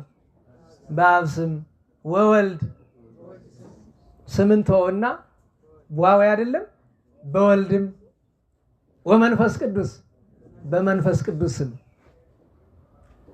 አሃዱ አምላክ አለ። አማርኛው ምንድነው? አንድ አምላክ አሜን አለቀ። ይሄ እኮ ነው። ታዲያ አንተ ራስህ እንደማይገባ ትተረጉምና እዚያ በኋላ በሚሆን በሆነ እያልክ ትከራከራለህ። በግስ በመሆን ግስ እንግሊዝኛ የምታውቀው ቨርብ ቱ ቢ ይባላል አይደል? በመሆን ግስ ትተጨቃጨቃለህ። ደህና ዋላችሁ። እና ገርሞኝ ነው አንዳንድ ሰው ኧረ እውነት ነው ኧረ እቺ ቃል የተናገርኳት እቺ ቃል ለእመቤታችን ክብር አትገባም ብሎ ማለት እንደሚገባ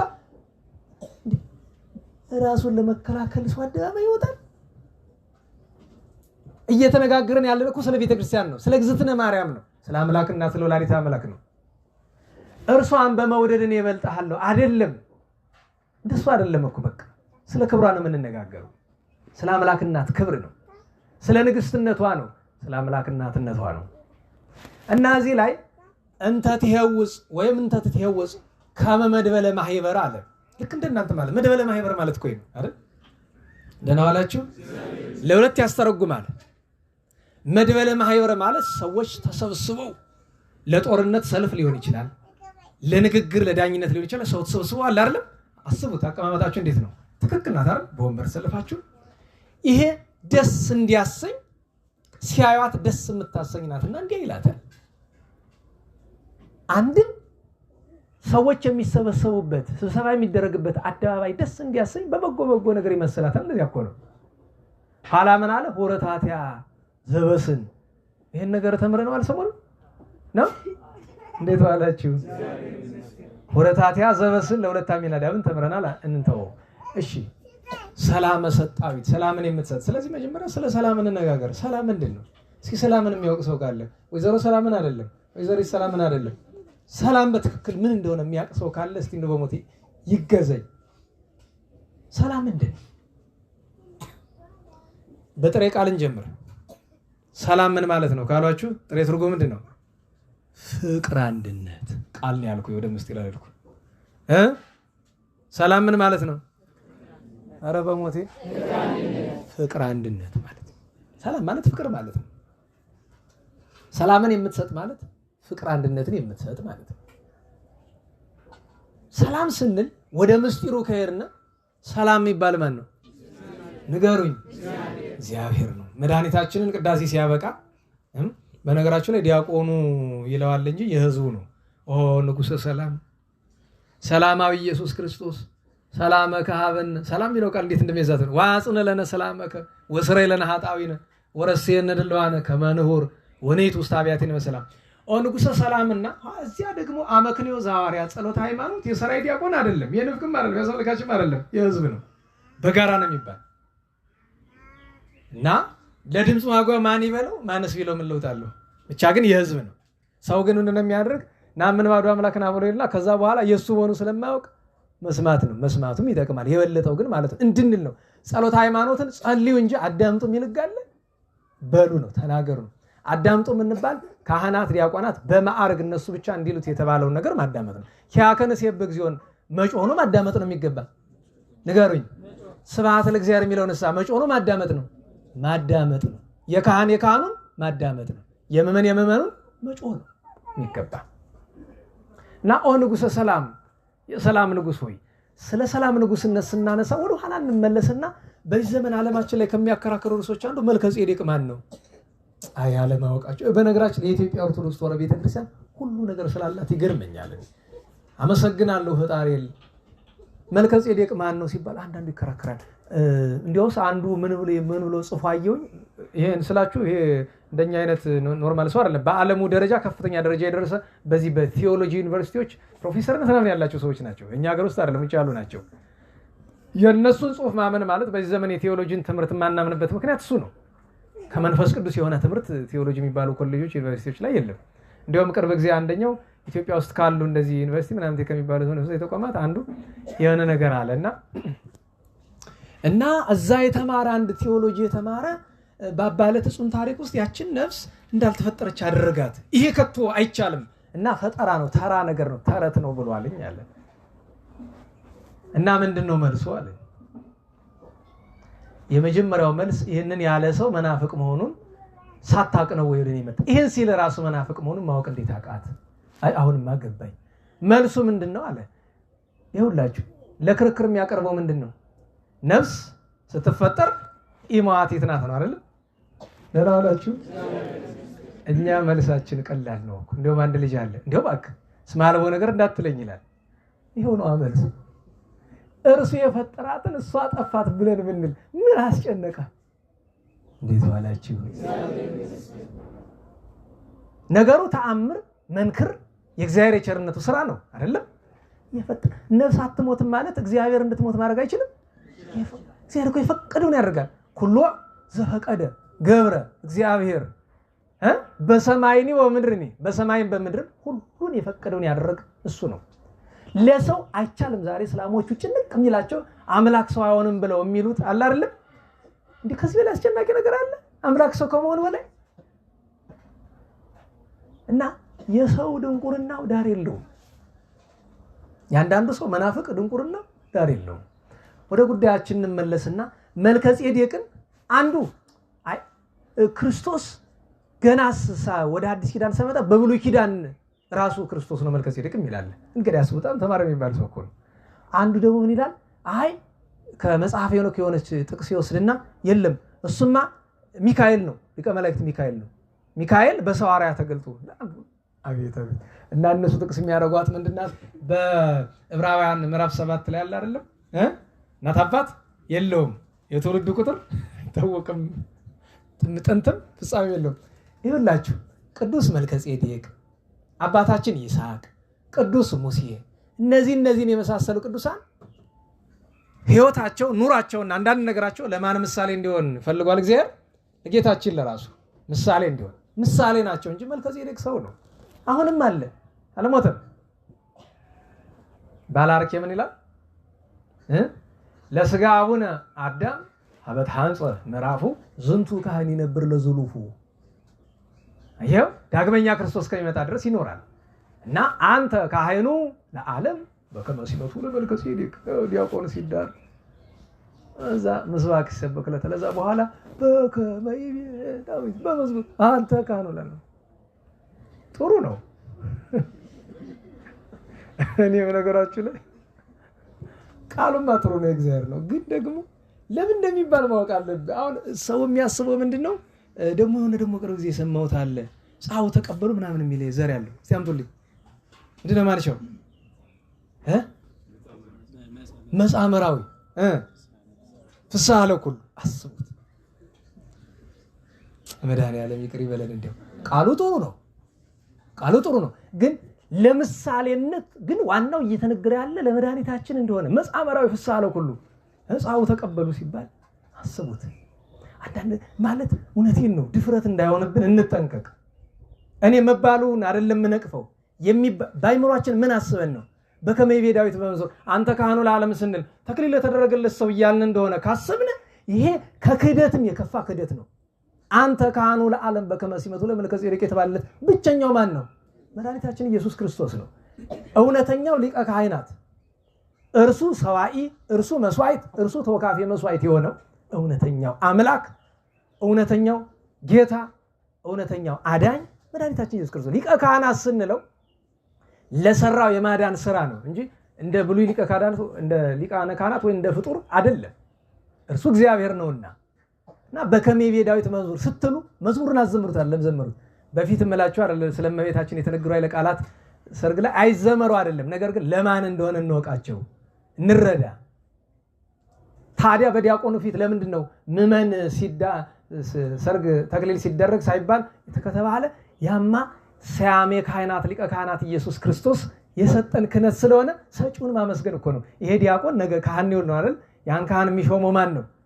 ሰያሜ ካህናት መድኃኒታችን ክርስቶስ ስለሆነ ያንን ለማድነቅ ነው እኮ አንተ ካህኑ ለዓለም የሚለው መዝሙር የሚዘመር።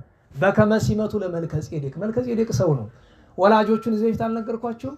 አባቱ ሚልኪ እናቱ ሰሊማ ነው የሚባለው። ነገሩን ያመጣ ነው በምክንያት ነው። ለመጀመሪያ ጊዜ ኢየሩሳሌምን የመሰረታት የነገሰባት ማን ነው? መልከ ጼዴቅ ነው። መልከ ጼዴቅ ምንድን ነው? ንጉስ ነው። ደግሞ ምንድን ነው? ካህን ነው። ምሳሌነቱ ለማን ነው? ለጌታ። ለምን? ንጉሠ ነገሥት ሊቀ ካህናት ስለሆነ መድኃኒታችን ኢየሱስ ክርስቶስ። መልከ ጼዴቅ ከነገደ ሌዊ ሳይወለድ ነው ክህነትን ገንዘብ ያደረገ አይደለም። መድኃኒታችን ከነገደ ሌዊ ሳይሆን ከነገደ ይሁዳ ተወልዶ በእርግጥ በእናቱ በእመቤታችን በድንግል ማርያም በእናቷ በኩል አለ። ግን ቀጥተኛ ሐረገ ትውልድ ስለሚፈልጉ እነሱ ከዚያ ሳይሆን ክህነቱ ንብረትነቱ በተዋህዶ ስጋ ክህነትን ገንዘብ ያደረገ እንዲያ ስለሆነ ማለት ነው መድኃኒታችን ኢየሱስ ክርስቶስ። ታዲያ የመሰረታት ከተማ ስሟ ኢየሩ አምጣ እንጂ ኢየሩ እንግዲህ የምን ሀገር ንገሩኝ? የሰላም ሀገር። እንደገና መልከ ጼዴቅ የምን ንጉስ ተባለ? የሰላም ንጉስ። አሁን አስቡ፣ ወደ አዲስ ኪዳን እንምጣና ኢየሩሳሌም ማናት? እመቤታችን። የሰላም ሀገር ማናት? ኧረ በሞቴ የሰላም ከተማ ማናት? የሰላም ማደሪያ የሰላሙ ቤት እመቤታችን ድንግል ማርያም። ለዚያ ነው ሰላምነቷን እግዚአብሔር ሰላም ነው አለና እመቤታችን ደግሞ የሰላም ቤት ናት፣ የሰላም ማደሪያ ናት፣ የሰላም አምላክ ማደሪያ ናት፣ የያዕቆብ አምላክ ማደሪያ ናት። ታዲያ ሰላማዊት ሰላምን የተመላች በነገራችሁ ላይ ፍጡር ከሆነ ዘንድ ፍጹም ሰላም ሊኖረው አይችልም ከፈጣሪ በቀር። ፍጡር ሆና ፍጹም ሰላም ያላት እመቤታችን ናት። ታዲያ የሰላሟን ነገር ለማንሳት ጌታችን ሰላሜ አሐድግ ለክሙ የቅዱስ ማቴዎስ ወንጌል ምዕራፍ 14 ካልተሳሳትኩኝ፣ የቅዱስ ዮሐንስ ወንጌል ካልተሳሳትኩኝ ጥቅሱን ሰላሜ አሐድግ ለክሙ ሰላሜን ምን እላችኋለሁ ተውላችኋለሁ ብሎ አለ። ስለዚህ የማን ሰላም ያስፈልገናል? የክርስቶስ ሰላም ያስፈልገናል። ቀጠለ። የቅዱስ ሉቃስ ወንጌል ምዕራፍ 1 ላይ ስትመለከቱት ቁጥር 39 ጀምሮ እመቤታችን ድንግል ማርያም ደጋደጋውን ሄዳ በትርጓሜ ጮቄውን ይላል ምንጭ የበዛበት ቦታ ሄዳ ወደ ሀገረ ይሁዳ ደረሰች። ከናዝሬት ተነስታ በዚያ ስፍራ ዘካርያስና ኤልሳቤጥ አሉ አይደል? ኤልሳቤጥን አገኘቻት። ምን አለቻት? ንገሪኝ፣ ንገሩ። ሰላም አለቻት። ቸራለሽ ብላ ሰላም ሰጠቻት። ያን ጊዜ ወመላ መንፈስ ቅዱስ ላይ ለኤልሳቤጥ አየሁ። ሰላም እንዲያ ነው። ሰላማዊት ሰላምን የምትሰጥ የሚለው እንዲገባችሁ እኮ ነው፣ እንዲገባን እኔም እንዲገባኝ። ሳይገባ ነው የምትለፈልፉት ላይ ቃሉ ነው፣ ህይወቱ ግን ገና ነው። ሰላምን የምትሰጥ ይባል ክርስቶስ ሰላምን ይሰጣል፣ እመቤታችን ትሰጣለች። መጽሐፍ ነው የሚለው። በብሉይ ጠቢቡ ምን አላት? ሰላም ሰጣዊት፣ ሰላምን የምትሰጭ አላት። በአዲስ ደግሞ ሰላም ባለቻት ጊዜ ወመላ መንፈስ ቅዱስ ላይ ለኤልሳቤጥ ወትቤ ወከላት በአብይ ቃል አሰምታ ተናገረች። ቡሩክት አንቲ እምአንስት፣ ከሴቶች ይልቅ አንቺ ቡሩክት ነሽ፣ ወቡሩክ ፍሬ ከርስኪ አለ እና እስመናው ሰማይኩ ቃለኪ እንዘት ተአምህኒ። ሰላም ስትይኝ ድምፅሽን ሰማ አንፈራ ጸጓል በውስተ ክርስዬ። ልብ በለው፣ በማህፀኔ ጽንስ ዘለለ በፍሳው ባሴት ደስ ብሎት። እንዲያ ነው ሰላም መስጠት ማለት። ታዲያ ሰላም ሰጣዊት ሲላት ቅድም ምን ብለናል? ዘተውባ ሰላም፣ ሰላም ዘተውባ ሰላም የተሰጣት ብለናል። ፍጹም የሆነ ሰላም የተሰጣት አንድም ሰላምን የምትሰጥ እንዳትረሱ፣ ቁም ነገር ያዙ። አንደኛ ምን የተሰጣት? ምክንያቱም እመቤታችን ፍጡር ናትና ያላት ነገር በሙሉ የተሰጣት ነው አይደለም? ከማን የተሰጣት? ከእግዚአብሔር ዘንድ የተሰጣት ነው። ስለዚህ ሱላማጢ ሰላም ሰጣዊ ስንል ሰላም የተሰጣት ከማን? ሁለተኛ ሰላምን የምትሰጥ ስልጣን አላት። ሰላምን የመስጠት ስልጣን አላት። ሁከት ሲበዛብን ሰላምን መለመን አለብን። ምክንያቱም እግዚአብሔር ለቅዱሳኑ ስልጣን ሲሰጥ ሁልጊዜ የምነግራቸው አንድ ምሳሌ አለ አይደል? ኤልያስ ሊያርግ ሲል ኤልሳን ምንድን ነው ያለው? እንዳደርግልህ የምትፈቅደውን ነገር ምን በለኝ ለምነኝ። እንዳደርግልህ ነው እንዳማልድ አይደለም። እንዳደርግልህ ስልጣን አለው። እግዚአብሔር የሰጠው ስልጣን አለ። እመቤታችን ሰላምን ትሰጥ ዘንድ ስልጣን አላት። ሁለተኛ ሰላም ሰጠው የተባለው ሰላምን እያማለደች የምታሰጥ ተብሎ ደግሞ ይተረጎማል። እያማለደች የምታሰጥ ሰላምን። በዚህ ዓለም ከሰላም የሚበልጥ ምን ነገር አለ?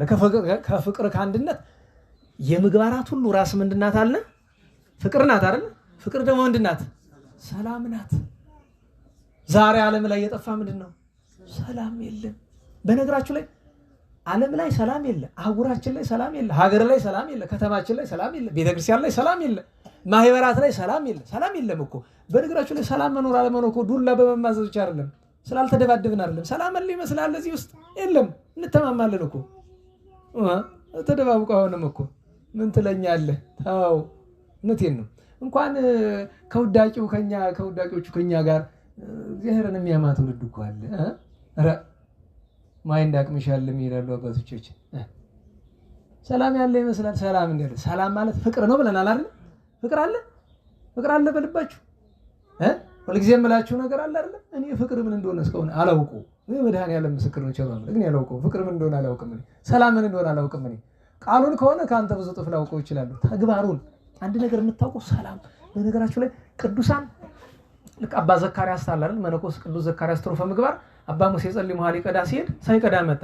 አባታችን ምን ነው አሉት? ሰው እንዳረብሽ ይየናል። ለምን? አባ ዘካርያስ ቆሞ እጆቹን ዘርግቶ እየጸለየ ነው። ውሃ ሊቀዳ ሄዶ እኮ ውሃው እስከሚሞላ ትንሽ ልጸልይ ብሎ ነው።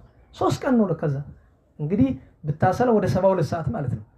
እንዲህ ያለው ሰላም ከምን የሚገኝ ይመስላል? ከክርስቶስ በቀር ከመቤታችን ከቅዱሳን አማላጅነት በቀር የት የሚገኝ ይመስላል? አስበዋል? እንደነ አባ ቄርሎስ ጠጉራቸውን ከነቆዳው እየገፈፏቸው ጠጉራው የሚገፈውን ሰው እንደ እናት ልጇ እንደምትዳስ የሚዳሱ ለገዳዮቻቸው የሚለምኑ እነ ቅዱስ እስጢፋኖስ ለምን ይመስላል? ፍቅር ማለት እኮ እሱ ነው። ታዲያ ፍቅር ማለት ሁሉም መውደድ ነው። እናቴን ሰሞኑን የእናቶች ቀን ምናምን በተባበሩት መንግስታት ድርጅትም ብለ የምን ቀን የሌላ አንድ ቀን ነው። የወንዶች ቀን የለም። የሚገርመው የሴት አለ፣ የሽማግሌው አለ፣ የህፃኑ አለ፣ የምኑ አለ። ኤድስ እንኳን ቀን አለው አይደል? ኤችአይቪ እንኳን ቀን አለው። ለበሽታ ሁሉ ቀን አለው። የወንድ ቀን ግን እኔ አላውቅም። እንግዲህ አንድ ሰው እንዲያውም እንደዚህ ብዬ ሜሴጅ አድርጋ ኧረ አለ እባክህ ያው የሚያከብረው ጠፍቶ ነው እንጂ ብሎ ሜሴጅ ያደርግልኝ መሰለኝ። ዛሬ ስንት ዓመት ነው ግን ችግር የለውም። ቃሪ ሁሉ የኛ ሆኖ ይመስለኛል። ሸራርፈ ታከብርና የሴቱ የምኑትንና ቀጥሎ መጨረሻው የወንድ ነው። እንግዲህ ደግሞ ይህን ስንል የሚሰማ ሰው አይዟችሁ እንደ እንትን ነው ወንዘፍ ያለ አነጋገር ነው እንጂ ያውን ቁም ነገር አይደለም። እንዴት ዋላችሁ? ምንድን ነው ያመጣው? ይሄን ሁሉ ወጣ ሲባል ክርስልም እያለ አዎ ፍቅር ሰላማው እና እንዲያው ፍቅር እንዲያድርብን የእናቶች ቀን በሚለው እኔ እኮ እናቴን በጣም ነው የምወዳት እኔንስ ምን ያርገልኝ አንተ ይላል። ውሸታም ነህ፣ እናትህን አትወዳትም። ለምን? የሆነ ነገር ስላደረገችልህ ጥቅመኛ ምንደኛ እናቴን እወዳለሁ ይላል። ውሸት። እሷ ነው የምትወዳህ፣ አንተ አትወዳትም። የሆነ ነገር ብታረገ እኮ እናቴ ምን አርጋልኝ ይላል። ደግሞ አንዳንዱ ያላሳደገች ወልዳ የጣለችው ደግሞ ምን አርጋልኝ ይላል። ይሄ ፍቅር አይደለም። ፍቅር ማለት መስጠት ነው፣ መቀበል ነው። መስጠት ብቻ ነው፣ መቀበል የለውም። ሲሰጡ አትቀበል አይደለም። ፍቅርን ሲሰጡ አትቀበል አይደለም። ግን ጊቭ ኤንድ ቴክ ካደረከው ኢትስ ፖለቲክስ። በቃ ደስ የሚል ነገር አይደለም። እነግራችሁ እስቲ ያለው ዘዴ ሐኪሞች ያላችሁ ዛሬ ቅድም እናንተ ነው ወግ አላረጋችሁ ነበር ትቸው ነበር። እስቲ ላምጣው በቃ ቅድም ይለቀ በጣም ከቸገረን ነገር እውነቴን ነው። በተለይ ግል ክሊኒክ ላይ ሁሉን ላይሆን ይችላል። ግን ምን አይነት አረመኔዎች ናቸው በሞቴ በመላው ሀገሪቱ እስኪሄዱ እንዴው የሕክምና ስነ ምግባር የሚባለው የት ሀገር ነው እንዴ? ደሃ እንዴት ብሎ ይኖር? በተለይ ግል ሕክምና ላይ ገንዘብ ከመብላት በቀር ሌላ አላ በነገራችሁ ላይ ያመመ ክፍል እያለ እሱን ትቶ ማለት ምንም እንደማናቅ ደግሞ ጨርሶ ደንቆሮ ነው። ምን መስላችሁ? ያንተን ያክል ባለማር እኮ ትንሽ አነባለሁኝ ረዳ ገባል። አንድ ነት ልንገራችሁ። ይሄ ምንድነው ሆሊስቲክ ሜዲሲን ይባላል አይደል? እናንተ የምትማሩት ትምህርት መስመር ያለ አይመስለኝም። ራሱን የቻለ ቅርብ ጊዜ የመጣ ነገር ይመስለኛል። በሽታን ከስሩ እናክም የሚል ማለት ነው። በሽታን በሜዲሲን በከኒና ከስሩ ማከም አይቻልም ነው። ከስሩ እናክም ምንድነው? የአኗኗር ሁኔታንና የአመጋገብ ሁኔታን በመለወጥ። ምክንያቱም እዚህ አሁን ዓለማችን የደረሰችበት ደረጃ ተመልክታችሁ ከሆነ የምንመገበው አብዛኛው ነገር እንደ ምሳሌ አንድ ነገር ልንገራችሁ። ለምሳሌ ዳቦ አለ የተጋግሮ የምንበላው በፊኖ ዱቄት የሚዘጋጅ ዳቦ ግማሹ መርዝ ነው የሚባለው። ምክንያቱም ከዛ ከስንዴው ውስጥ አስፈላጊ ነገሮች በብዛት ወጥተዋል። ለምን? ለኛ እንዲጣፍጥ ዘደመን ስኳር ምናምን የሚባለው ምን ታዲያ ምንድነው ምንጩ? እኔ እንደ ሐኪም እየቃጣኝ አይደለም፣ ግን እንዲያው መቼም ነዳዲዚ ግራን የሚገበኝና እንደ እንትን አለ አይደለም እንትን ታውቃላችሁ? ይሄ ቼን የሚባል በድሮ በባዮሎጂ ትምህርት ይሄ ግራስ አለ፣ ግራስሆፐር አለ። ግራስሆፐር ግራሱን ይበላል አይደል? ከዛ ግራስሆፐርን ደግሞ ፍሮግ ይበላል አይደል? እንደዛ ምናምን ፍሮግን ደግሞ ምናምን ከዛ ቼን ነው ሰንሰለት ነው ተመልሶ ነበረበት ይመጣል አይደል? እንደዚህ እና አንድ ሰው ይታመማል፣ ሐኪም ቤት ይሄዳል፣ ያክማል፣ ሜዲሲን ከኒና ያዝለታል። ያን ከኒና ሄዶ ይወጣል። በዋጣው ከኒና ምክንያት ሳይድ ኢፌክት ይፈጠራል። ግድ ነው በነገራችሁ ላይ አይቀርም፣ ጊዜ ይወስዳል እንጂ ቅር ካላችሁ ለብቻ እንነጋገራለን። ካሳመናችሁ እንግዲህ መሬት ላይ አሁን የአሜሪካ መንግስት የጤና ፖሊሲ እንደቀየረ ታውቃላችሁ አይደል? አሁን ይሄ ሰው የትራምፕ ከመጣ አንድ ጥሩ ነገር ሰራ ከተባለ ይሄንን ነው፣ የጤና ፖሊሲውን ቀይሯል። ምክንያቱም ዓለማችን ላይ ጃያንት የሚባሉ መድኃኒት አምራች ፋብሪካዎች አሉ አይደል? በጣም ከባድ ነው። ደግሞ ልንገራቸው እዚህ ሀገር ብቻ አይደለም ችግሩ። ሰው ሀገር እጄ ሕክምና ገባሁኝ ለመመርመር። ከዛ $150 ከፍለን ገባን። ከዛ ጨጓራዬን አየ።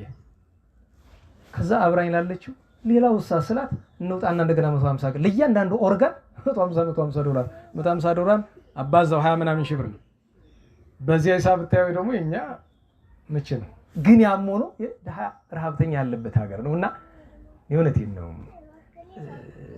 ምን እንደሚያደርግላቸው አላውቅም። ሰው ሀብታሞች ናቸው ብዙዎቹ፣ የግል ክሊኒክ አላቸው። ከአንዳንዶቹ ቅር ሀብታሞች ናቸው። ገንዘቡ ምንድን ነው የሚያደርግላቸው? እንዴት ዋላችሁ? ሰዓት ሆነ ሰዓቷን ዛሬ ገፋ አድርገናታል። እኔ እንዲያው እግረ መንገዱን በዚያው ትምህርት ከሆነ ነብዬ ነው የነገው ትምህርት አጠር ሊል ይችላል። ይሄ ምንድን ነው? ተናገሩ። ትፈልጋላችሁ? አዎ ነው መልሱ። እናውቀዋለን። እሺ ከዛ ባለፈው ጉባኤ ላይ የተናገርኳትን እዚህ ልድገማት ብዬ ነው። ይሄሳ ምንድን ነው? ንገሩኝ። ትፈልጉታላችሁ? አትፈልጉትም? ከ6 ዓመት በፊት ለዚህ አልተጋደልንም ለዚህ ብር? ንገሩኝ። ዛሬስ ሳምበዲ ብር ነው አለ ተጋደልንበት። ዛሬ ደግሞ ሳምበዲ ወረቀት ነው። ይሄኛው ነው ብር አለ፣ ለዚህኛው ትጋደላለህ ደግሞ በሞቴ ክርስቶሳዊነት እንዲገባን ለዛሬ መጨረሻው ምክር የሚሆነው ካፍቅሩ ነው አይንራቅ። ገንዘብ አያስፈልግም፣ ገንዘብ አንቀበል አይደለም የሰራን፣ ግን ማዕከሉ ገንዘብ ከሆነ ችግር ነው። አረ ከዛም ሲከፋ እኮ ኦርጋን ሁሉ አውጥተው የሚወስዱ ሰዎች ሁሉ እኮ አሉ። እንዲያይጣል ነው እንጂ ደግሞ ስማችን አጠፋ ነው የሚባል። ለሁሉም ይሄ ሁሉ የመጣ በምንድነው? በፍቅር አይደለም? ሰላም ማለት ፍቅር ማለት ነው። እና ሰላም ዘተውባ ሰላም ሰጣይ ሰላምን የምትሰጥ እመቤታችን ድንግል ማርያም ናት። የሰላም እናት፣ የሰላም እመቤት ወላዲተ አምላክ ሰላሙን ትስጠን። ከሁሉ በላይ የጠፋን ከሁሉ በላይ የምመኝ መጀመሪያ የየራሳችን ልብ ውስጥ መድኃኔዓለም ሰላሙን ያግባ። ልባችን እኔ እናንተን እናንተ ታውቃላችሁ፣ ልብ ውስጥ ሰላም የለም፣ እረፍት የለም። እና መጀመሪያ የምንፈልገው አንድ ነው። ያ ሰላም በእመቤታችን አማላጅነት ነው የሚገኝና በልደቷ በአማላጅነቷ ሰላሙን ትስጠን። የልደቷ ብርሃን በረከት ሰላም ይደርብን። ሱላማጢ ሰላማዊት ሆይ ሰላም ሰጣዊ ሰላምን የምትሰጪ ነው ያለ ጠቢቡ። የልደቷ የንጹሃን የቅዱሳን ሁሉ በረከታቸው ይደርብን። ስብሐት ለእግዚአብሔር ልዑል ወለወላዲቱ ድንግል ወለመስቀሉ ክቡር ጸሳይል አሜን።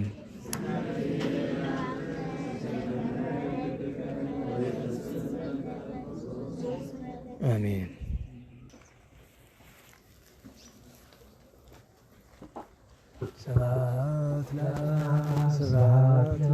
ስብሐት ለመንፈስ ቅዱስ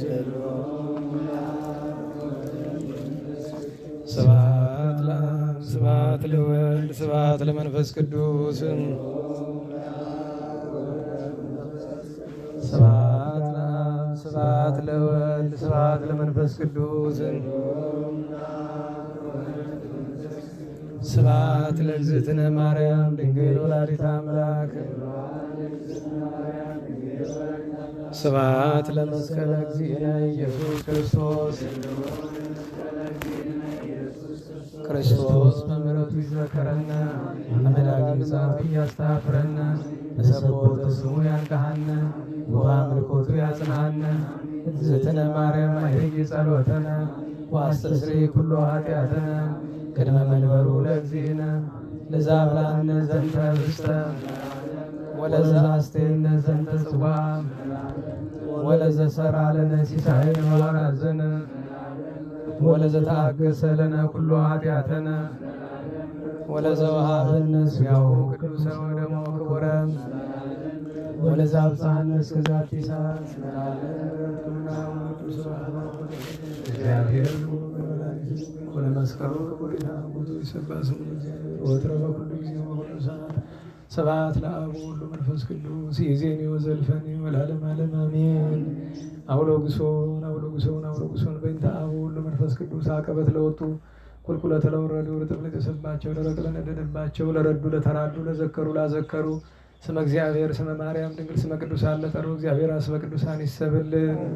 ጸሎተ እግዝእትነ ማርያም ሰላም ለኪ ዘንሰግድ ለኪ ማርያም ምንን አስተበቅ ማርያም ወይ ተማይጸነኪ በእንታና ምኪ ያቂ ማወቂ ማይበረንም ድንግል ማርያም ጸሎተ እግዝእትነ ማርያም ድንግል ወላዲተ አምላክ ታፍሪኑ ሲል እግዚአብሔር ተታሰይ መንፈስ አምላክ ይሁዳኔ እስማሪ ማማላ አማቱና ሆሚዚስ ያስተበጹ ይፈቀተሉ ደስማ ገብረ ሊታ ኢላብያቱ ቅዱስ ስሙ ወሳይሉኒ ለትውልደ ትውልድ ለይፈረሙ ገብረ ኃይል በመዝራይቱ ዘሩም ለሚያብግሊና ልቦም ወነሰቱ ሙላየናን መናብርቲው አይቤው ለተጣና አስገቡም በረከቱ ለረባን ፈኖ ወራቆሙ ለቡላ ተወክፎን እስራኤል ቆይ ክርስቲያን ነው ቢሉ ለአበዊና ለአብርሃም ወለዘሩ እስከ ዓለም ባረክና ቅድስና ንጽህና ዝተነብተና ማይሰሪው ለሰይጣን ሙሉ መድን ወለተ ብርሃን ኦ መዝገበ በረከት መዝገበ ቅዱሳት መዝገበ ንጽ መዝገበ ራእይ መዝገበ ይዋት ባረክነ በእድየኪ በከመ ባረኪ ወለኤፍሬም ፍቁርኪ በበረከተ ወልድኪ ወአብ ወመንፈስ ቅዱስ ስብሐት ለአብ ወወልድ ወመንፈስ ቅዱስ ለዓለሙ ለዓለመ ዓለም። ማርያም ንጽሕት ድንግል ወላዲተ አምላክ ማእመን ሰአሊተ ምሕረት ለወልደ ሰብ ሰአሊ ለነ በቅርሱ ሁልኪ ኃጢአተነ ሰአሊ ለነ ቅድስት አድኅነነ ወባርክነ ርስተከ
ቸር መድኃኔዓለም ፈጣሪያችን በሰላም አስጀምሮ በሰላም ያስፈጽመን። ቅዱስ ስሙ የተመሰገነ ይሁን።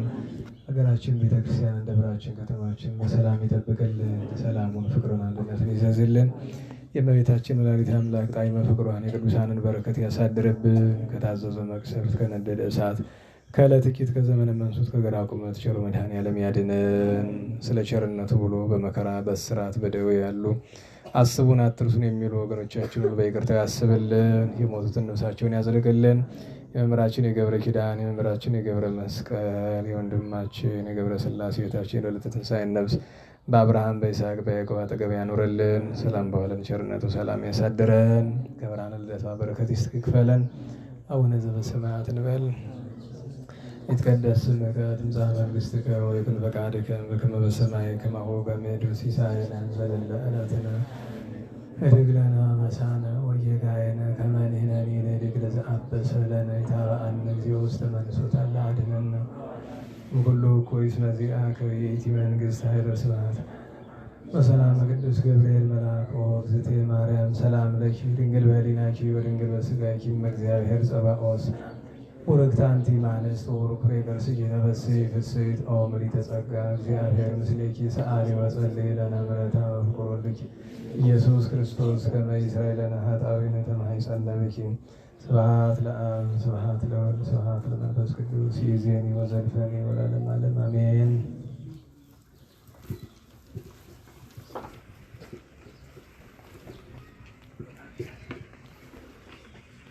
አምላካችን ስሙ የተመሰገነ ይሁን።